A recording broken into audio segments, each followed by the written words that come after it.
रहे थे। So sir conditions क्या होती हैं अपन ने ये समझ लिया, वारंटीज क्या होती हैं अपन ने ये समझ लिया। Sir now there are certain implied conditions and implied warranties in a contract of sale. भले ही सेलर और बायर ने ये नहीं लिखा हो अपने कॉन्ट्रैक्ट में, तो भी ये इम्प्लाइड कंडीशंस और इम्प्लाइड वारंटीज लॉ मानता है कि that they are imbibed into the contract of sale. ये रहेंगी ही रहेंगी, इनमें से जो भी एप्लीकेबल है। तो हमने कल 1 2 3 4 समझ लिया था, 6 और 7 समझ लिया था।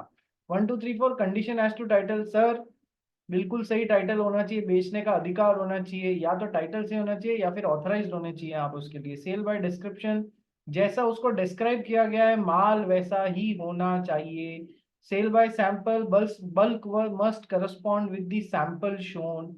यदि सैंपल दिखा के और साथ में डिस्क्रिप्शन देके दोनों यूज करके माल बेचा गया है, तो सर सैंपल से भी मैच होना चाहिए और डिस्क्रिप्शन से भी मैच होना चाहिए।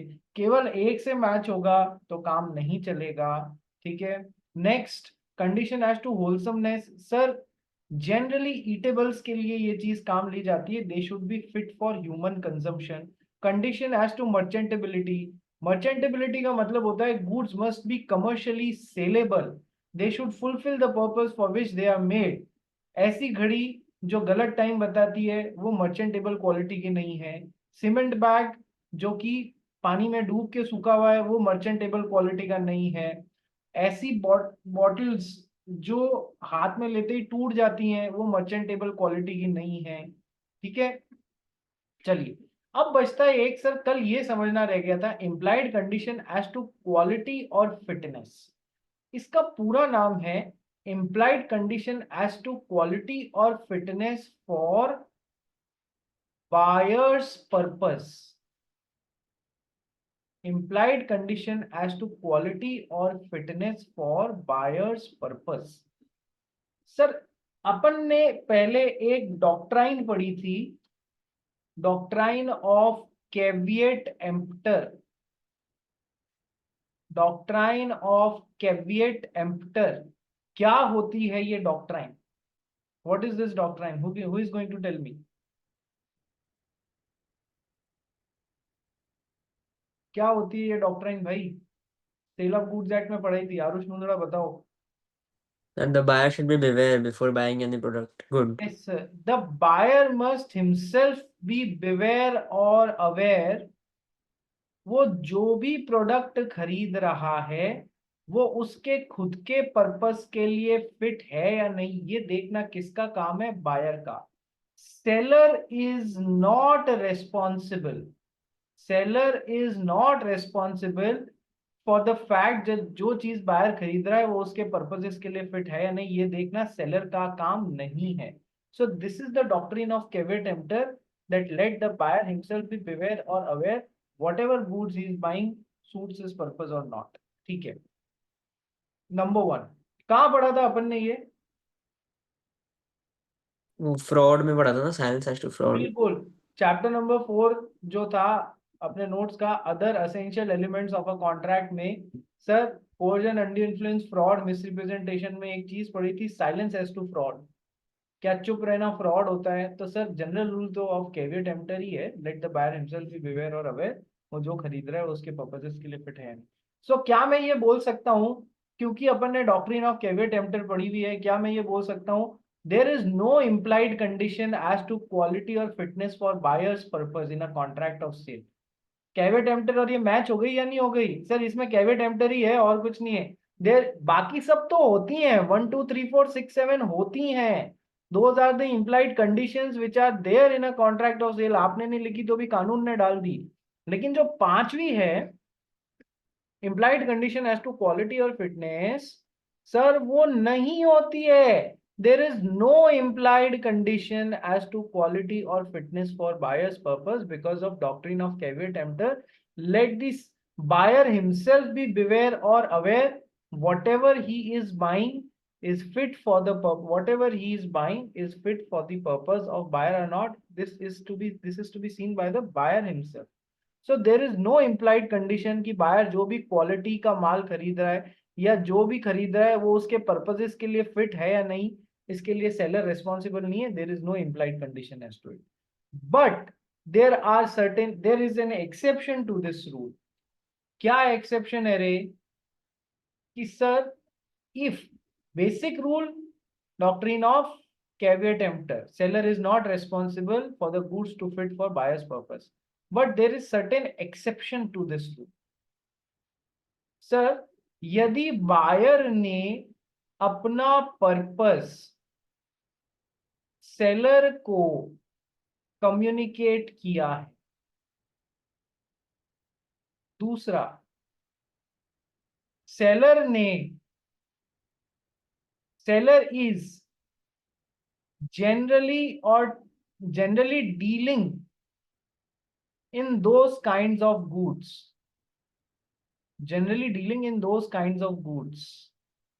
ठीक है, प्लस सेलर ने इसकी रिक्वायरमेंट या पर्पस सुन के कुछ सजेस्ट किया है बायर को, सजेशन दिया है बायर, और बायर ने रिलाय करके ऑन सेलर्स सजेशन, सेलर के सजेशन पे रिलाय करके बायर ने वो गुड्स खरीदा है, ठीक है, तो फिर अब seller will be responsible to see that those goods are fitting the purpose of the buyer. ये सारी चीजें मैच होंगी तो seller will be responsible to see that the goods are fit for the purposes of the buyer. क्या ये बात समझ में आई? Yes sir. देखो कैसे बायर ने अपना, देखो हमारा दर्ज जैन है, वो एक दिन कुछ कपड़ा खरीदने के लिए, क्लॉथ खरीदने के लिए एक क्लॉथ की शॉप पे गया, ठीक है, क्लॉथ की शॉप पे गया, 10 जन ने वहां पर पड़े हुए जितने भी क्लॉथ्स थे उठा के देखे, उसमें से एक क्लॉथ का वो, आप कभी क्लॉथ होलसेलर की शॉप पे गए हो या उस पे गए हो कट पीस खरीदने? कट पीस खरीदने जाते हो तो क्या होता है कि सर वो पूरा थान होता है ना, डंडे पे लिपटा हुआ, रोल हुआ, वो आपको दिखाते हैं, ठीक है, तो 10 जन ने खुद के दिमाग से एक क्लॉथ सेलेक्ट कर लिया, बोला मेरे को 100 मीटर्स कपड़ा दे दो, ओके सर, 100 मीटर्स कपड़ा दे दिया गया. अब 10 जन ने जाके उससे, इस कपड़े से कोट सिलवाने चालू किए, ठीक है, for for he started making quotes out of those. पता पड़ा कि वो कपड़ा तो कोट बनाने के लिए बिल्कुल फर्जी कपड़ा था, कोट के पर्पस का कपड़ा था ही नहीं. वो कपड़ा किसके यूज का था सर? कैप्स बनाने के यूज का था. तब 10 जन को गुस्सा आया, शॉप ओनर के पास में तमतमाता हुआ पहुंचा कि देखो आपने मेरे को गलत कपड़ा दे दिया, और आपने गलत कपड़ा दिया है, इसलिए अब आपको ये 100 मीटर कपड़े का जो नुकसान हुआ है वो भरपाई करनी पड़ेगी. शॉप वाला सेलर बोला, boss, doctrine of caveat emptor is applicable and there is no implied condition as to quality or fitness for buyer's purpose. For buyer's purpose, there is no implied condition as to quality or fitness for buyer's purpose. होती ही नहीं है. How am I responsible to see whether the goods which you have purchased are fitting your purpose or not? I am not responsible in any way. या आपने खुद को select करना है, आपको खुद को responsible होना है उसके लिए, ठीक है. अब इसमें एक्सेप्शन वाली सिचुएशन समझो. 10 जन गया क्लॉथ ओनर के पास में, क्लॉथ शॉप ओनर के पास में, बोला सर मुझे ऐसा कपड़ा चाहिए जो कि शर्ट्स बनाने के लिए या सूट, जो भी है, शर्ट या सूट बनाने के लिए अच्छा कपड़ा हो, ठीक है. तो सर पहली रिक्वायरमेंट पूरी हो गई या नहीं हो गई? क्या रिक्वायरमेंट सर? 10 जन जो बायर है उसने सेलर को अपना पर्पस कम्युनिकेट किया, हो गई पहली रिक्वायरमेंट पूरी कि मुझे शर्ट सिलाने के लिए अच्छा कपड़ा चाहिए, okay sir. Sir second requirement, seller generally deals in those kinds of goods. तो क्लॉथ वाला क्लॉथ में डील करता है या नहीं करता है? हाँ सर, सेलर मतलब उस फील्ड का नॉलेजेबल आदमी. तो seller generally deals in those kinds of goods. अच्छा सर, फिर सेलर तो उस काइंड्स ऑफ गुड्स में डील करेगा ही ना? नहीं, ऐसा हर बार नहीं होता है। मान लो दर्श जैन जो है वो किसी गांव में बैठा हुआ है, विलेज में बैठा हुआ है। विलेज में एक बिल्डिंग मटेरियल की शॉप है फॉर एग्जाम्पल, ठीक है। उसने क्या रखा हुआ है, सीमेंट के बैग्स रखे हुए हैं, थोड़ा बहुत लोहे के सरिये रखे हुए हैं, और थोड़ा बहुत औजार रखे हुए हैं, ठीक है। दर्ज जैन ने इसको बोला, यार कहाँ मैं सिटी जाता फिरूंगा, मेरे लिए तू प्लम्बिंग का आइटम भी लेके आ जाना, थोड़े से नल ले आ, थोड़े से पाइप्स ले आ, प्लम्बिंग के आइटम्स। तो सर इस केस में जो शॉप ओनर है या जो सेलर है, क्या वो जनरली प्लम्बिंग आइटम्स में डील करता है? The answer will be no, वो जनरली नहीं करता है। आया सेकंड पॉइंट का मतलब समझ में, कि seller should have been generally knowledgeable in that field. वो उस तरीके के गुड्स में डील करता रहता है, तो ही हम उसको रिस्पॉन्सिबल बना पाएंगे, अदरवाइज नहीं बना पाएंगे, ठीक है। तो सर पहला, सेलर बायर ने सेलर को अपना पर्पस कम्युनिकेट कर दिया। दूसरा, seller generally deals in those kinds of goods, plus seller ने बायर को अपनी बुद्धि से उसकी रिक्वायरमेंट को देखते हुए कुछ माल सजेस्ट किया है, कुछ कपड़ा सजेस्ट कर दिया, ठीक है। अच्छा, अब दो बातें हो सकती है। दर्ज जैन जो है, बायर जो है, वो हो सकता है सेलर की उस पे रिलाय भी करे, हाँ ठीक है ये अच्छा कपड़ा बता रहा होगा, और हो सकता है दर्ज जैन सेलर की जो सजेशन है उस पे रिलाय नहीं करे। यदि रिलाय नहीं किया तब तो बात वहीं खत्म हो गई। जब सेलर ने कोई कपड़ा आपको बताया, आपने उसके सजेशन पे रिलाय किया ही नहीं, आपने उसके सजेशन पे रिलाय किया ही नहीं, तो सर अब क्या आप कभी भी सेलर को रिस्पॉन्सिबल बना पाएंगे? नहीं।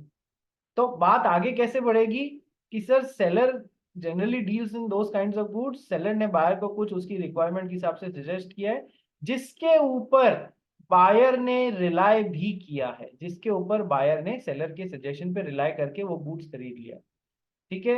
तो सर पर्पस कम्युनिकेट कर दिया, seller generally deals in those kinds of goods, seller ने बायर को कुछ सजेशन दिया है, और बायर ने उसके इस सजेशन पे विश्वास करके वो गुड्स खरीद भी लिया है। तो sir now the implied condition as to quality or fitness for buyer's purpose would apply। अब यदि वो माल, जो कपड़ा दिया गया है वो शर्ट सिलाने के लिए अप्रोप्रिएट नहीं निकला, तो फिर seller can be made responsible for that. Otherwise इनमें से एक में भी चूक हो गई तो seller can not be made responsible. एक और एग्जाम्पल देखते हैं जो एग्जाम में आया हुआ है। समझ में आ गया या नहीं आ गया, मेन रूल और उसके एक्सेप्शंस?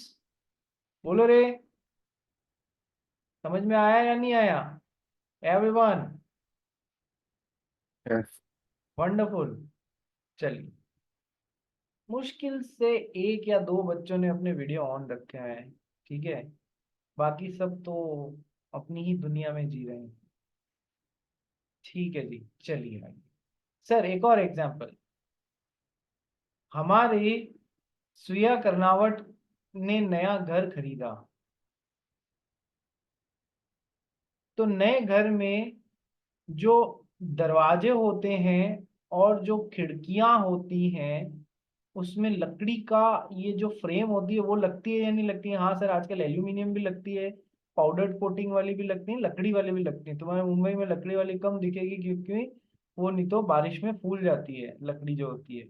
अदरवाइज जनरली लकड़ी की फ्रेम्स बनती हैं और लकड़ी के दरवाजे बनते हैं। Yes sir.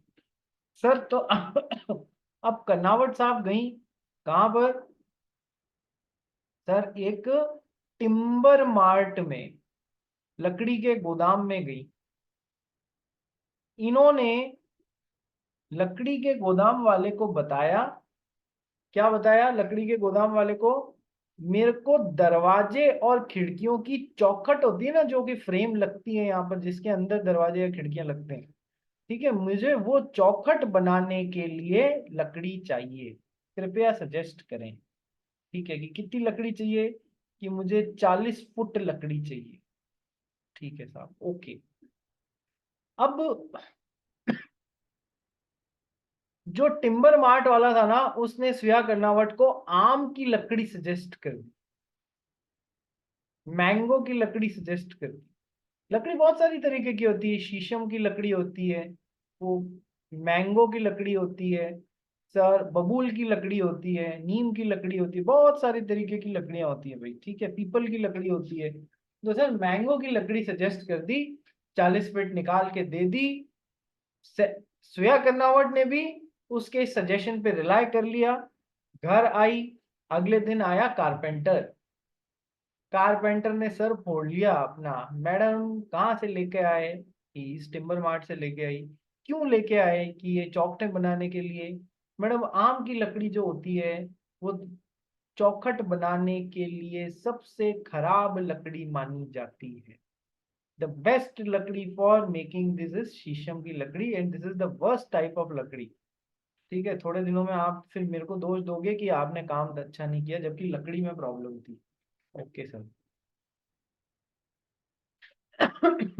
अब तो सर सारी कंडीशंस जो एक्सेप्शन वाली थी वो फुलफिल हो गई या नहीं हो गई? Yes sir. सर सेलर ने बायर ने सेलर को पर्पस बताया, सेलर जनरली लकड़ियों में डील करता है, ठीक है, सेलर ने बायर को कुछ सजेस्ट किया, जिसको बायर ने भी हाँ भर दिया उसके सजेशन पे रिलाय करके, ठीक है, और उसके सजेशन पे रिलाय करके उन्होंने भी कर लिया, बायर खरीद लिया। तो सर अब implied condition as to quality और फिटनेस फॉर बायर्स पर्पस लागू हो जाएगी। अब वो लकड़ी काम की नहीं निकली सर, ये रिटर्न करने गई, रिटर्न श्रेया कर्नावट रिटर्न करने गई टिम्बर मार्ट में, टिम्बर मार्ट वाले ने लेने से मना कर दिया। बताइए क्या होगा सर? टिम्बर मार्ट वाले को लीगली उस लकड़ी को वापस लेना पड़ेगा फॉर ऑल द रीजंस जो मैंने फ्लो में आपको समझाए उस हिसाब से। Implied condition as to quality और फिटनेस यहाँ पर लागू हो जाएगा। क्या ये बात सबको, ये वाला एग्जाम्पल जो अभी कनावट और लकड़ी वाला दिया, वो सबको समझ में आ गया एवरीवन? तो इसमें थोड़ा और कॉम्प्लिकेट करूं? अरे आया या नहीं आया? Let it be a two way communication, not a single way communication.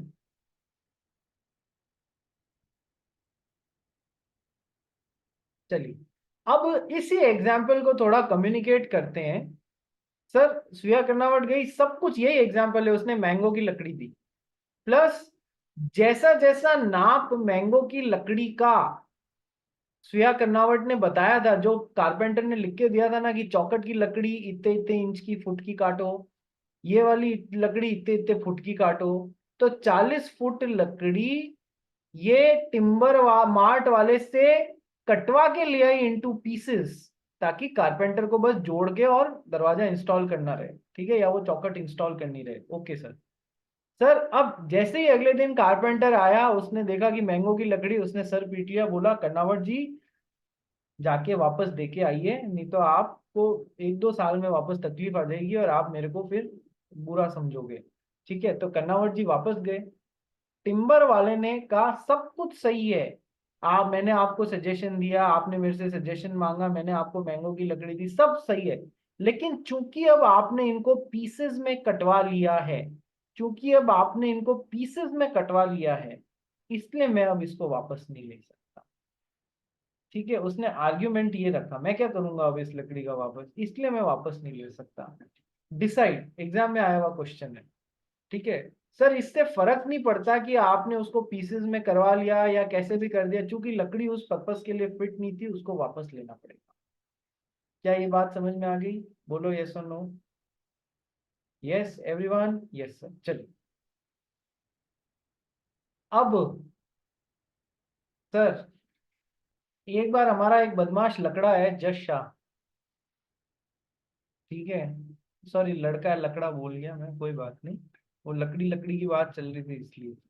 तो हमारा जो बदमाश लड़का है, आ, वो पहुंचा एक केमिस्ट की दुकान पे। क्या हुआ जैसा, भाई कौन परेशान कर रहा है तेरे को? हम्म, कोई नहीं सर। कोई नहीं सर, कोई नहीं। हाँ, कहीं पे निगाहें कहीं पे निशाना, ठीक है, एक कहावत है, कहीं पे निगाहें कहीं पे निशाना, तो तू भी वही कर रहा है। ठीक है, चलो आ जाओ। तो सर जश शाह ने बहुत मेहनत करी, बहुत मेहनत करी, ये सीए बन गया। ठीक है, सीए बनते ही पापा ने क्या किया, सीए बनते ही क्या करते हैं, शादी कर देते हैं, कर दी शादी इसकी। ठीक है, शादी वादी की, 2-3 साल निकले, इसका एक सन हुआ, वो भी इसी की तरह बदमाश लकड़ा हुआ। ठीक है, एक दिन उस सन का बहुत जोर से पेट दुखा। ठीक है, तो ये पहुंचा केमिस्ट की शॉप पे, बोला मेरे बच्चे का पेट दर्द हो रहा है, एक गर्म पानी की थोड़ी सी थैली दो, मैं उसके लगाऊंगा तो थोड़ा उसके आराम आएगा। ओके, तो सर केमिस्ट को बोला, मतलब बातों ही बातों में उसने केमिस्ट को अपनी रिक्वायरमेंट बताई। फिर इसने बोला मुझे ऐसी चाहिए जो जो कि बॉइलिंग हॉट वाटर को जो कि बॉइलिंग हॉट वाटर को भी सहन कर जाए, फूटे नहीं। कई बार इंफीरियर क्वालिटी की होती है ना, तो इसने केमिस्ट को अपनी रिक्वायरमेंट बताई। केमिस्ट ने इसको बोला कि मेरे पास में ऐसी गर्म पानी की थैली है जो बॉइलिंग हॉट वाटर को तो नहीं, लेकिन वार्म वाटर को अकोमोडेट कर लेगी। एकदम तेज बलता हुआ डालोगे तो, उस उबलता हुआ डालोगे तो वो नहीं सह पाएगी, वार्म वाटर जरूर सह जाएगी। ठीक है सर, उसने कहा ठीक है दे दे भाई। तो घर आया, मतलब उसने जो भी सजेशन किया, जैसा जैसा बोला, सब उस पर रिलाय करके खरीद के लेके आया। घर आया, उसमें वार्म वाटर डाला, बच्चे को लगाने ही जा रहा था, बॉइलिंग नहीं डाला, वार्म वाटर डाला। ठीक है, बच्चे को लगाने जा रहा था, उससे पहले इसके हाथ में ही थैली पड़ गई। ठीक है, तो अब एग्जाम में क्वेश्चन आया हुआ है डिसाइड। तो तुमको आइडेंटिफाई करना होगा इन सब चीजों से कि ये गया, केमिस्ट को अपनी रिक्वायरमेंट बताई, केमिस्ट ने उसको सजेशन दिया, उस हिसाब से इसने काम किया। तो sir sale of goods act में वैसे तो डॉक्ट्रिन ऑफ कैवेट एम्प्टर होता है, बट जहां ये सब चीजें हो जाती हैं वहां पर क्या होगा कि सर लेट, मतलब implied condition as to quality और फिटनेस फॉर बायस पर्पस हो जाएगा। वो पूरा नहीं हुआ तो sir seller can be made responsible, chemist can be made, वो इन सब चीजों में डील करता भी रहता है यार। ठीक है, तो he can be made responsible.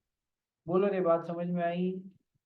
बात समझ में आई? यस। तो ऐसे बहुत सारे एग्जाम्पल हैं जहां पर हम लोग ने समझ लिया। अब मैं समझता हूँ कि किसी को भी ठोक बजा के पूछ लो ना तो भी इन सब में तकलीफ नहीं आनी चाहिए, पहली बात। दूसरी बात, मैंने आपको क्वेश्चन बैंक दे दिया था कंबाइंड चैप्टर 1 और चैप्टर 2 का, उसको करना स्टार्ट कर दो। बिकॉज बाय द टाइम तुम चैप्टर 1 कंप्लीट करके चैप्टर 2 की तरफ आओगे, ऐसा होएगा तब तक हम लोग करीब करीब चैप्टर 2 कंप्लीट कर लेंगे। तो उसका भी क्वेश्चन बैंक करने का समय आ जाएगा, तो करना स्टार्ट कर दो। ठीक है।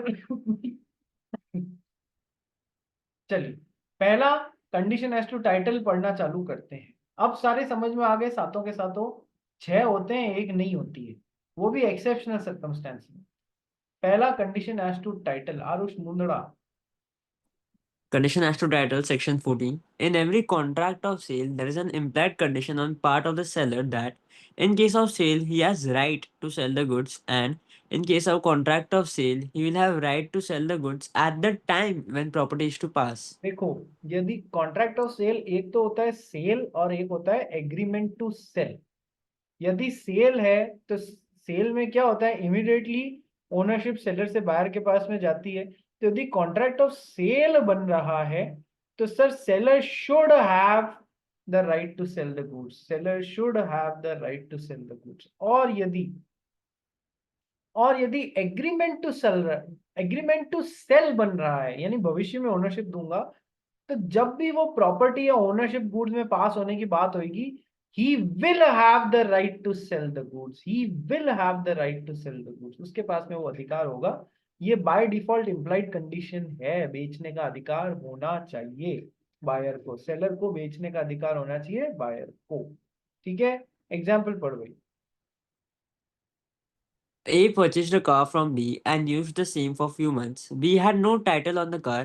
Consequently, A was forced to return the car to true owner. A sued B to recover the price paid. Held A could recover the whole of the price paid by him, although he had used the car for some months. ठीक है sir, A purchase the car from B, B से एक car ए ने खरीदी, उसको कुछ महीने use भी कर लिया। बी के पास में कोई टाइटल नहीं था कार का, बेचने वाले के पास में उस कार का टाइटल ही नहीं था, वो बेचने को अधिकृत ही नहीं था।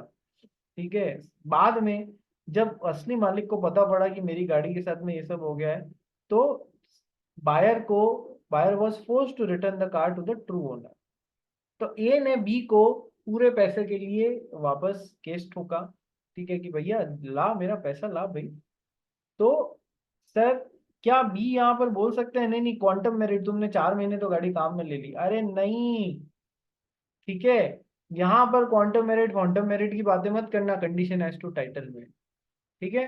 तो पूरा का पूरा पैसा वो मांगने का अधिकारी होगा। Held A could recover the whole of the price paid by him although he had used the car for some months.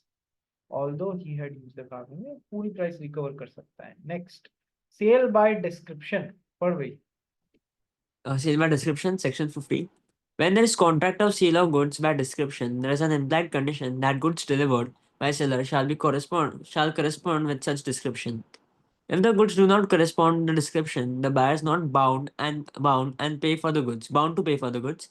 The description may include physical characteristics, class or grade, trademarks, mode of packing, etc.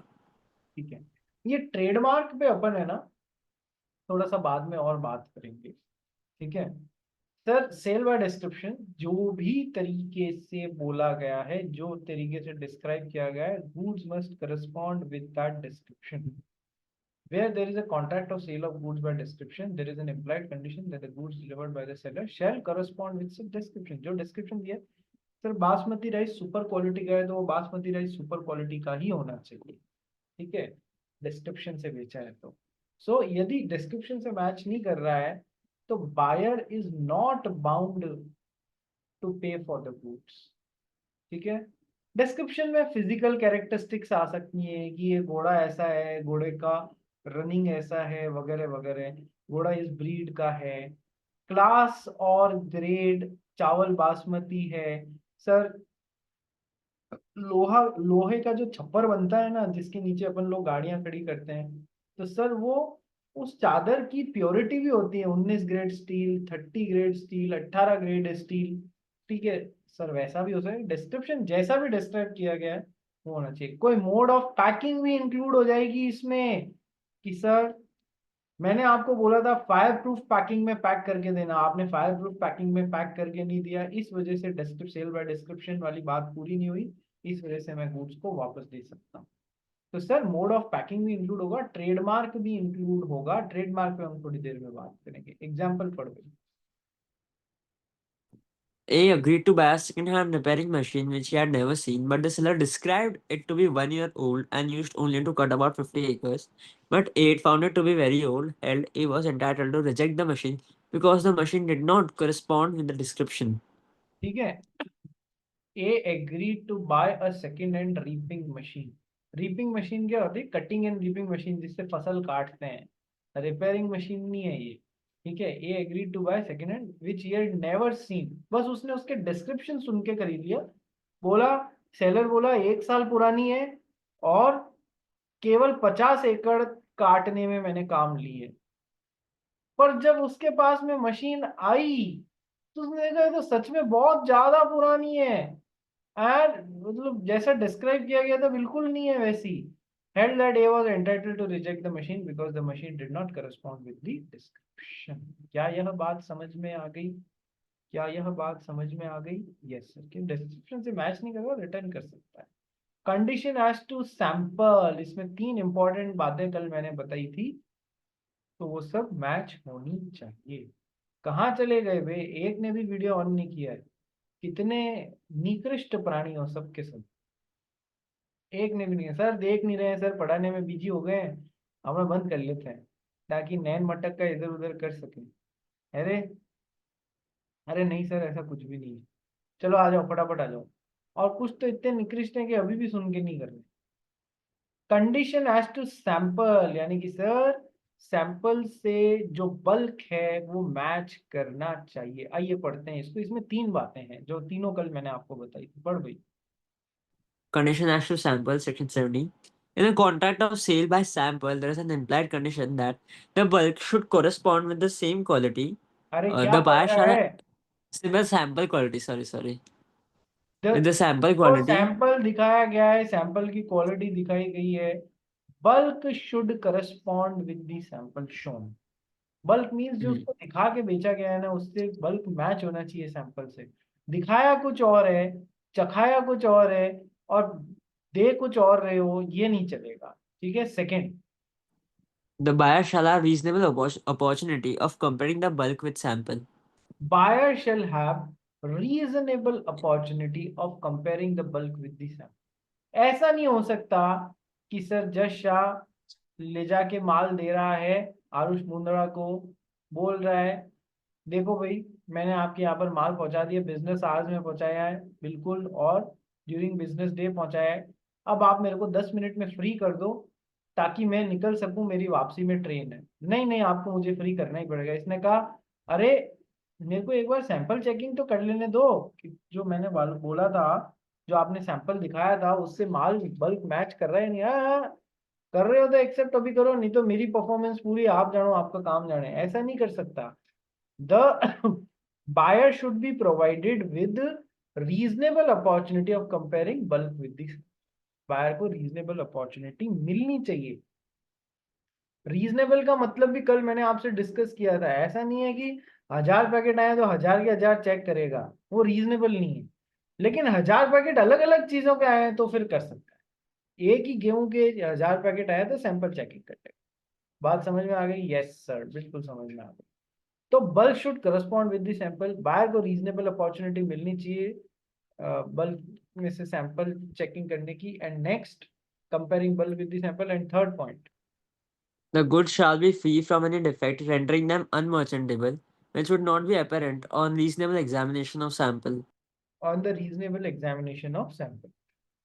Sir कई बार अपन sample checking करते हैं, लेकिन sir उसमें भी क्या होता है, अपनी नॉर्मल आंखों से, नंगी आंखों से वो जो उसमें गड़बड़ है ना गुड्स में, वो पकड़ में नहीं आ पाती है। गुड्स उनसे भी फ्री होने चाहिए जो उनको अनमर्चेंटेबल बना दे। कंडीशन एज टू मर्चेंटेबिलिटी पढ़ी थी ना अपन ने कि सर गुड्स कमर्शियली सेलेबल होना चाहिए। सर उनको अनमर्चेंटेबल बना दे, भले ही सैंपल चेकिंग में नहीं आ पाए हो, गुड्स उनसे भी फ्री होने चाहिए। कि सर कैसे? इसका कल मैंने, जो कि सामने एग्जामिनेशन से नहीं दिखते हो, बाद में पता पड़ते हो। For example sir TV, 50 set TV मंगाए बेचने के लिए। सर 50 के 50 सेट में से तो चेक नहीं कर सकता, सैंपल चेकिंग कर ली 10-15 की। Yes sir. सर ऊपर सब कुछ सही दिख रहा था, कहीं कुछ टूट फूट के निशान नहीं थे, प्रॉपर पैकिंग थी, सब कुछ सही था। लेकिन जब टीवी बेचने चालू किए तो कस्टमर्स की कंप्लेंट आई कि ये तो 20 मिनट बाद चलना बंद हो जाता है, उसमें इसके अंदर मैन्युफैक्चरिंग डिफेक्ट है। तो सर मैन्युफैक्चरिंग डिफेक्ट तो सैंपल चेकिंग या फिर अनमर्चेंटेबिलिटी तो ऐसे देखने से पता नहीं पड़ सकती। तो goods should be free from any such defect जो कि नॉर्मल इंस्पेक्शन पे नहीं सामने आ सकते, जो उनको गुड्स को अनमर्चेंटेबल बना देते। Goods shall be free from any defect rendering them unmerchantable which would not be apparent on reasonable examination of the sample, जो कि नॉर्मल एग्जामिनेशन से सामने नहीं आएंगे। गुड्स उनसे भी फ्री होने चाहिए। ठीक है। तो अब सेलर ये नहीं बोल सकता अरे मैंने तुमको सैंपल चेकिंग करने दी थी, गुड्स डिस्क्रिप्शन से भी मैच कर रहे हैं, सैंपल से भी मैच कर रहे हैं, अब थोड़ी ना मैं रिजेक्ट करने। अरे भाई गलती ऐसी है, गड़बड़ ऐसी है जो नॉर्मल इंस्पेक्शन सैंपल चेकिंग से सामने नहीं आती, जो कि गुड्स को अनमर्चेंटेबल बना देती, इसलिए तेरे को गुड्स वापस देने पड़ेंगे। ठीक है। एग्जाम्पल पढ़ भाई। A agreed to supply some rubber in accordance with a small sample. The rubber tendered was not equal to sample, but it could be made equal to sample by a simple process. But it was held as breach of condition of sale by sample. Sir रबड़ होता है ना, पेड़ से निकलता है। Yes sir. तो जिया जैन ने एक बार एज एन एंटरप्रेन्योर वो किसी को सप्लाई करने की बात करी, मैं तेरे को 100 किलो रबड़ दूंगी इस क्वालिटी का, ऐसा ऐसा। ठीक है, पूरा डिस्क्रिप्शन दे दिया। अब सर रबड़ वो ही था, लेकिन उसके लिए एक नेसेसरी जो प्रोसेसिंग करनी थी, उसके लिए एक नेसेसरी जो प्रोसेसिंग करनी थी वो नहीं करी गई। जैसे फॉर एग्जांपल रबड़ को 1 घंटे के लिए 100 डिग्री पानी में, 100 डिग्री सेल्सियस पानी में डाल के बस उबालना पड़ता, उससे वो सेम क्वालिटी का हो जाता जो कि सप्लाई करने की बात हुई थी, जिसका सैंपल दिखाया गया था। सर बस इतनी सी प्रोसेस करनी थी, पर जिया जैन ने उस प्रोसेस को किए बिना यहाँ आगे सप्लाई कर दिया। सर बोलती तू खुद ही कर लेना, नहीं, क्या ये गुड्स को एक्सेप्ट करना इसकी मजबूरी है या ये रिजेक्ट कर सकता है? सर बिल्कुल गुड्स को रिजेक्ट कर सकता है, क्योंकि सर सैंपल से मैच नहीं कर रहे हैं। कोई ये हमने तो आपको जो सैंपल दिखाया हमको वही चाहिए। ऐसा नहीं कर सकते आप कि दिखाया कुछ और, बोला कि बस एक छोटी सी प्रोसेस और करनी है तुम खुद कर लेना। हाँ हाँ, ऐसा नहीं होएगा। The goods can be rejected, ठीक है, because of breach of condition of